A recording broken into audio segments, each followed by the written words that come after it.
à Lyon. C'est encore quoi cette histoire? Ben, enfin, Nanès, tu connais Guignol. Il habite à Lyon. Eh bien, il m'invite à passer quelques jours chez lui.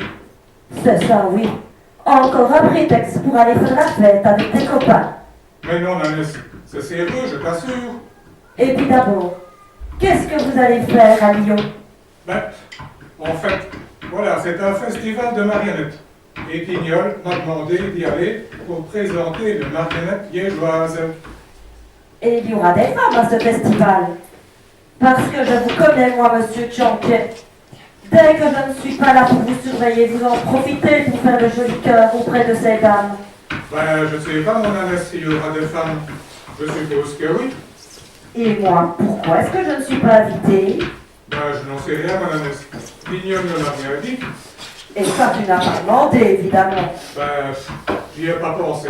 Oui, c'est ça. Non, ça ne m'étonne pas de toi, hein. Eh bien, tu sais quoi, Tchanquet? Je vais venir avec toi. Et pendant que toi, tu seras à Lyon à faire le guignol, eh bien, moi, j'en profiterai pour faire un petit pèlerinage à Ars. C'est tout près. Ars? C'est quoi ça, Ars? Moi, je ne connais pas. Ars? Eh bien, c'est le village du fameux curé d'Ars, l'abbé Jean-Marie Vianney. Le curé d'Ars? Bah, c'est qui ça? Et qu'est-ce qu'il a de spécial, ton curé d'Ars? Tu ne connais pas le curé d'Ars? Décidément, Tchanquet. À part le foot, tu ne connais vraiment rien. Le curé d'Ars, c'est un prêtre qui a vécu à la fin du XVIIIe siècle et qui est devenu un grand saint et qui a été choisi pour patron des curés. Dites-moi, les enfants, vous voulez que je vous raconte son histoire? Oui. Mais j'ai l'idée. Plutôt que de vous raconter son histoire, je vais appeler les copains qui dorment dans les coulisses. Je suis sûre qu'ils seront contents de bouger un peu. Allez, viens, Tchanquet. Laissons la scène aux copains maintenant.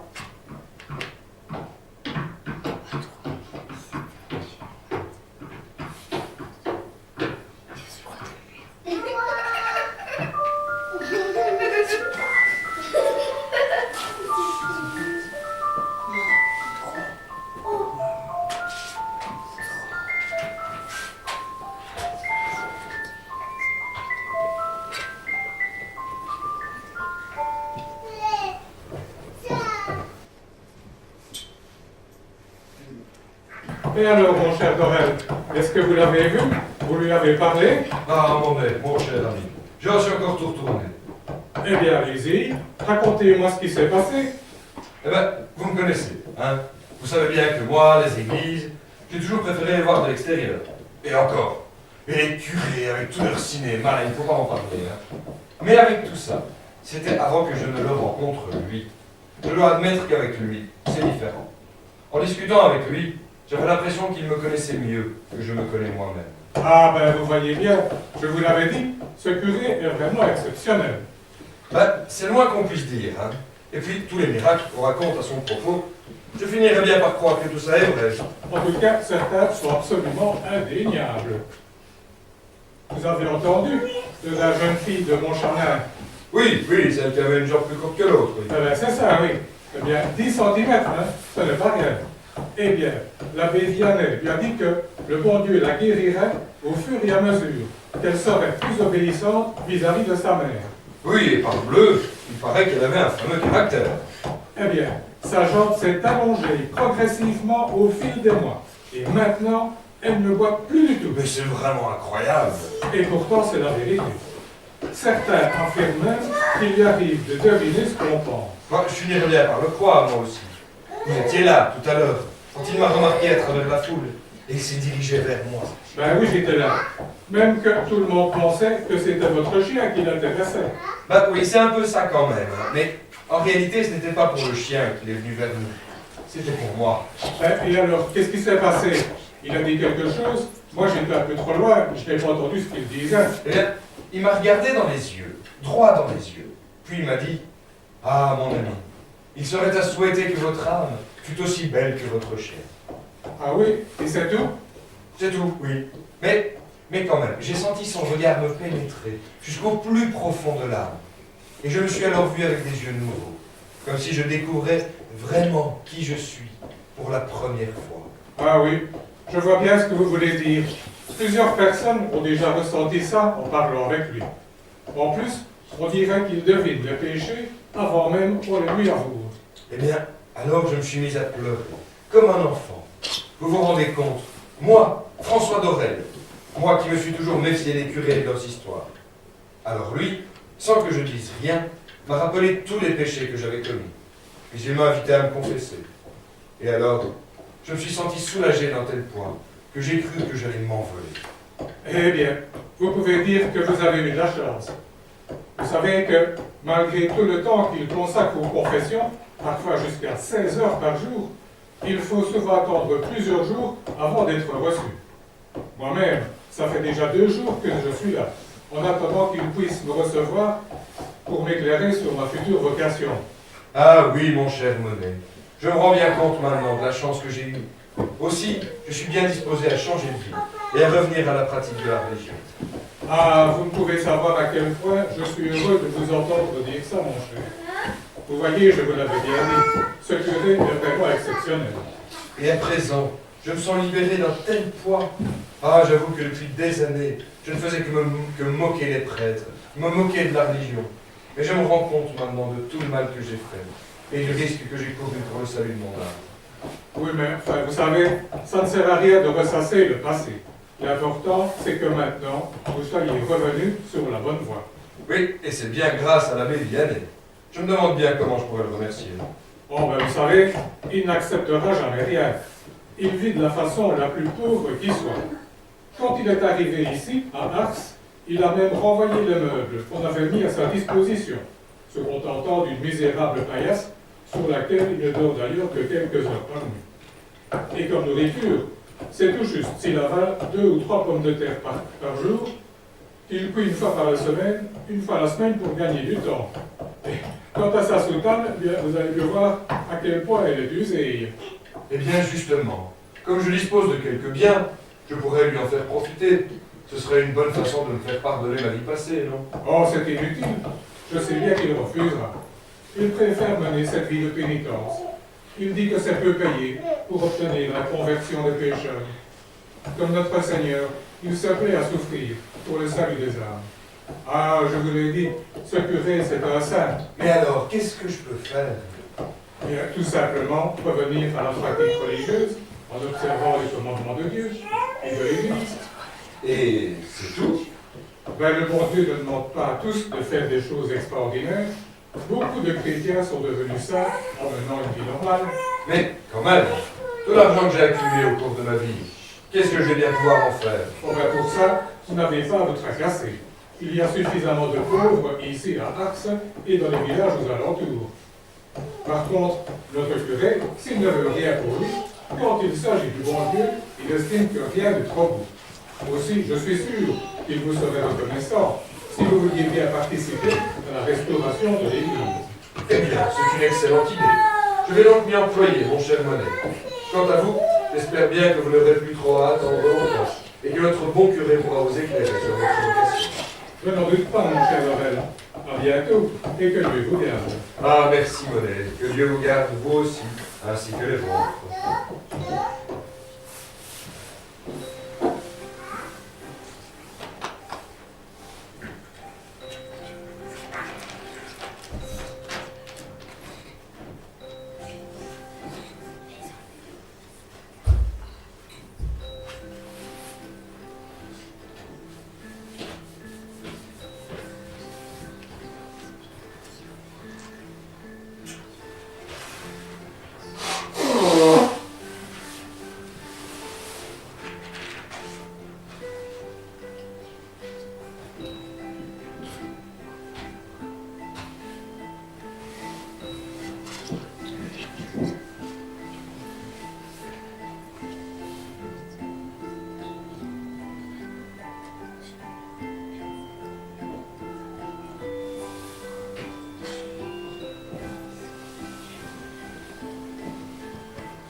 n'est pas possible.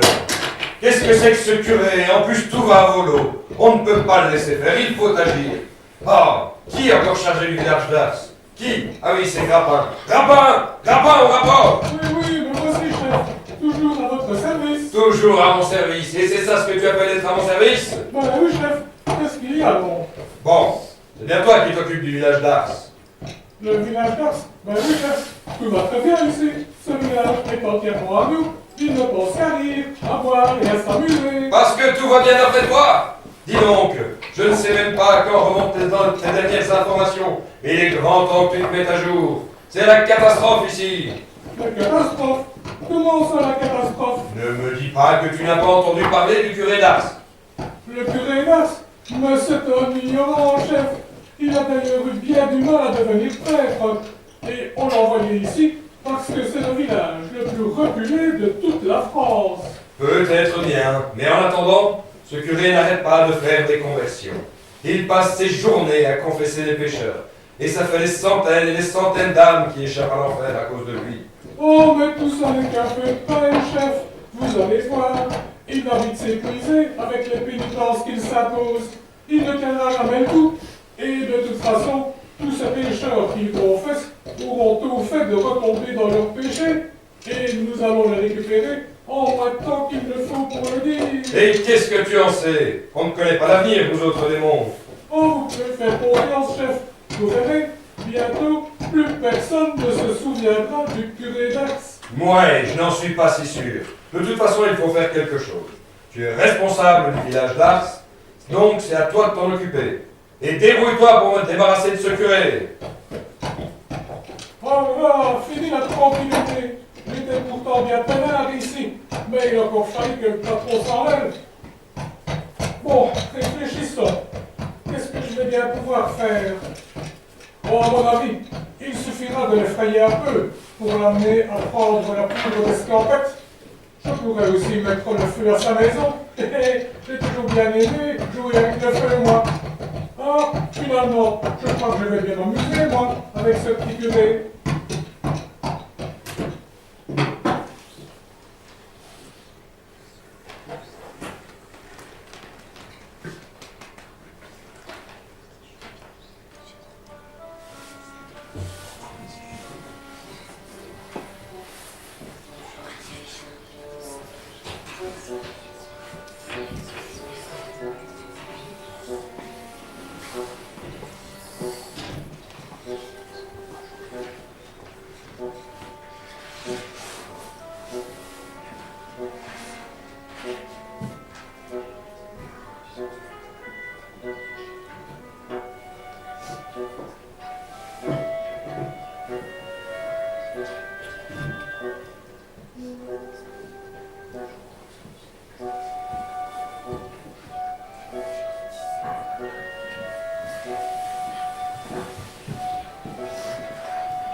Oui, qui est là?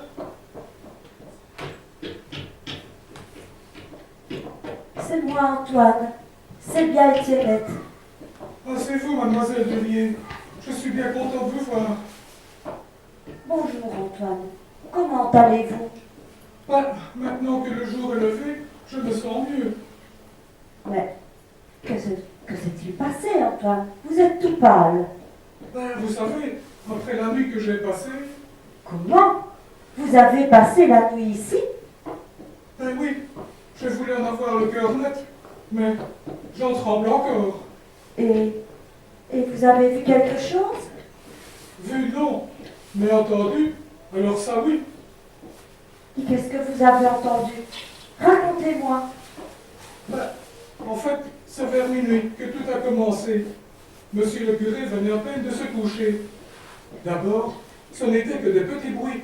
comme des rats qui se promènent sur le plancher.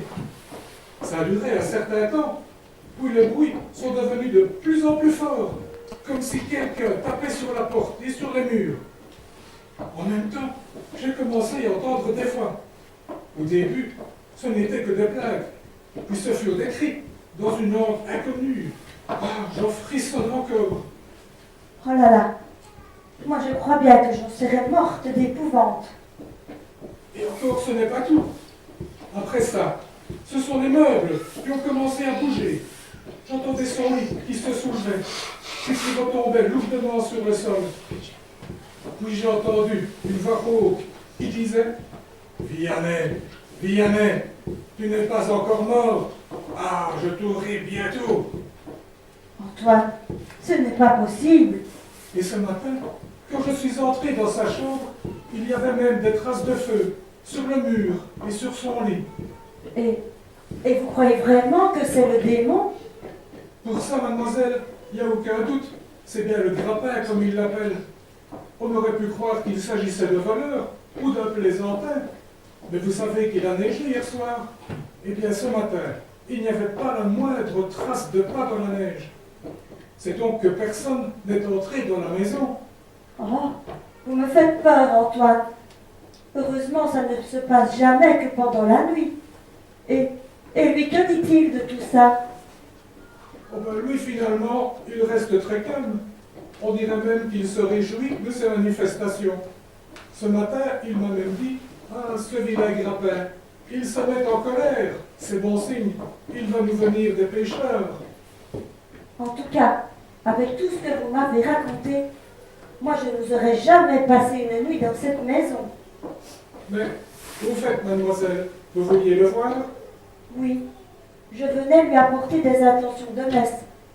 Mais maintenant, je n'ose plus aller le trouver. N'ayez crainte, mademoiselle, ces manifestations n'ont jamais lieu que pendant la nuit. Mais si vous préférez, je vais l'informer que vous êtes là.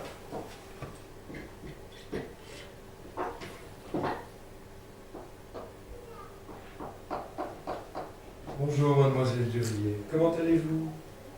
Avec des hauts et des bas, monsieur le curé. La maladie progresse. Certains jours, c'est supportable.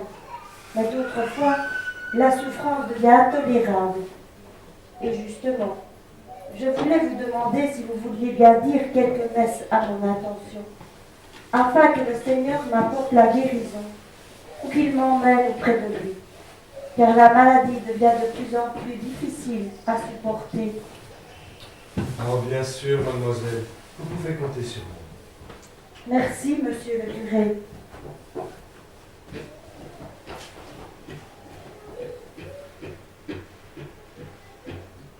Ah, ma bonne mère, je vous prie pour la conversion des pécheurs, pour la consolation des affligés, pour le soulagement des malades, et en particulier pour Étiennette qui souffre tant.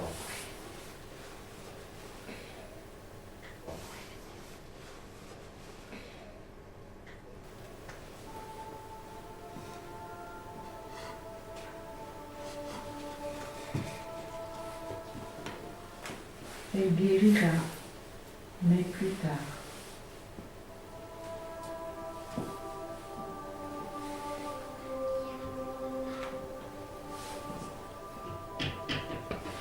Monsieur le curé, cette voix qui vous a répondu, c'était bien la Sainte Vierge? Oh, ainsi vous l'avez vu, vous aussi. Ah, surtout de grâce, ne parlez à personne de ce que vous avez vu. Ah, monsieur le curé, je l'ai vue moi aussi. J'ai vu la Sainte Vierge. Si elle revient, dites-lui bien que je veux me consacrer entièrement à elle, afin qu'elle me consacre elle-même à Jésus. Ah, je n'y manquerai pas, Étiennette. Vous pouvez compter sur moi. Et je peux aussi vous rassurer sur votre sort, car je sais que vous allez guérir. Oui, et quand, mon père? Bientôt, bientôt. Mais ne m'en demandez pas plus. Et maintenant, si vous le voulez bien, je m'en vais reprendre les confessions, car je pense qu'il y a du monde aujourd'hui. Comme d'habitude, vous voulez dire? Oh, peut-être même plus que d'habitude. Quand le grappin se met en colère, c'est qu'il sait qu'il va venir de grands pécheurs, qui risquent ainsi de lui échapper. Aussi, il est grand temps que je me mette au travail.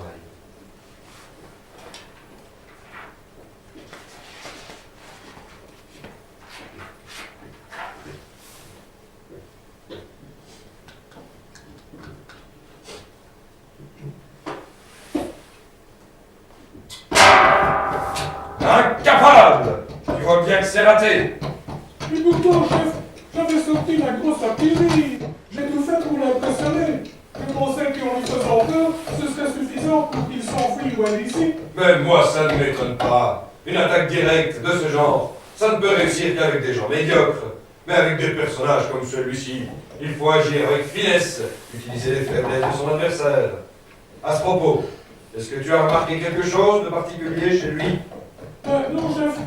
Il dit que toute sa force est de la confiance qu'il met en Dieu et en Marie. Et malheureusement, contre eux, nous sommes bien impuissants. Par contre, ce que j'ai pu remarquer, c'est qu'il n'a aucune confiance en lui. Eh bien voilà ce qu'il nous faut. S'il n'a pas confiance en lui, on va s'efforcer de le décourager pour le pousser à abandonner sa charge. Oui, chef, ça c'est une très bonne idée. On ne sait pas faire grand-chose, mais au moins, si on le chasse d'Ars, on pourra récupérer ce village. Ouais, tu as raison, pour une fois. Mais ce qu'il faut surtout, c'est arriver à mettre fin à ses confessions. À cause de ce curé, ce sont des milliers d'âmes qui échappent à l'enfer. Il faut que ça cesse. Oh oui, chef.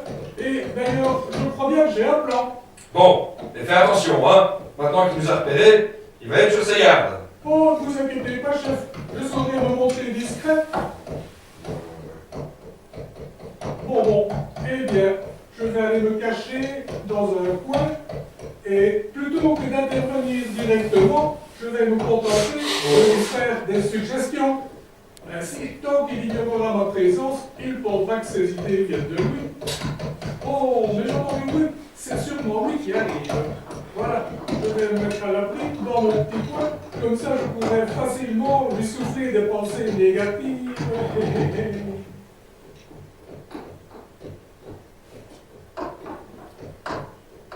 Oh, Notre-Dame, refuge des pécheurs, venez à mon aide, je vous en prie.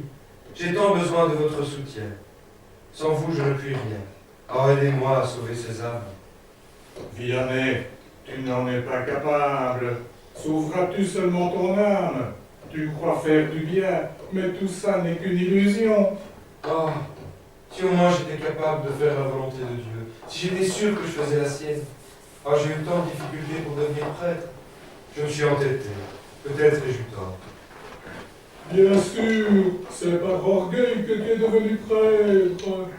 Oh, et j'aimerais tant savoir si je suis bien à ma place ici, comme curé, à Ars. Vianney, sauve-toi, tu ne peux rien faire ici. Oh, un autre prêtre que moi serait certainement bien plus efficace. Vianney, va-t'en, tu ne peux rien pour ces gens. Oh, si au moins j'étais sûr que ces âmes seront sauvées. Vianney, tu te trompes, et tu trompes ces gens en leur faisant croire qu'ils sont sauvés. À peine sortis du confessionnal, ils retombent dans leurs péchés. Ah, je ferais peut-être mieux de me consacrer à la prière et d'entrer au couvent, plutôt que de passer mes journées au confessionnal. C'est ça, laisse tomber, tu perds ton temps ici. Oh, je pourrais mieux prier pour le salut de mon âme, comme ça. Tu ne seras rien ici, tu te trompes en croyant faire du bien. Et puis, moi j'ai toujours souhaité être moine, en vivre reclus, loin des combats, dans la paix, n'avoir aucun autre souci que la gloire de Dieu.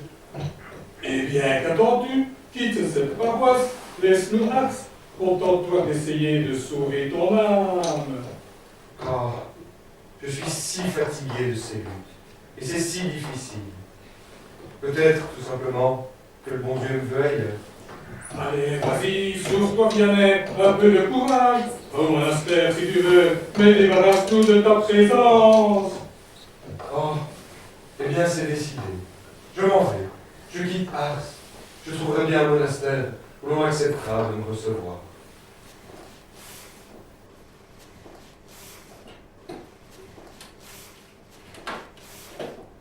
Monsieur le curé, excusez-moi de vous déranger, mais on vous réclame au confessionnal. Les gens commencent à s'impatienter. Les gens s'impatientent? Oh oui, bien sûr, je peux les comprendre. Oh, d'autant que certains attendent depuis plusieurs jours déjà. Alors, que faire? Ah, je ne peux pas les abandonner. Je ne peux pas les abandonner. Eh bien soit, je resterai donc, puisqu'on a besoin de moi. Mère Immaculée, je me confie à vous, et je me mets sous votre protection. Ludovic, trop de Ludovic, t'es encore couché cette fois. Pourtant, c'était bien parti. Ah, malheur, malheur, je dois encore en prendre pour mon grade, pauvre de moi.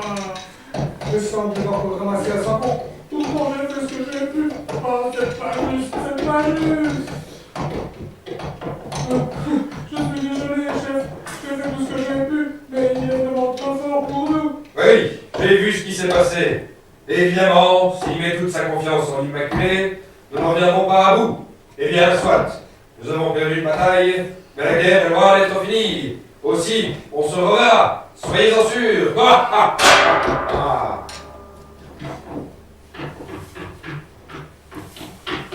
Et voilà, les petits amis. Maintenant, vous connaissez aussi un peu l'histoire du curé d'Ars. J'espère que ça vous a plu. Alors, si vous voulez, on se revoit le mois prochain pour une nouvelle histoire. Au revoir, les amis. Au revoir, Annette.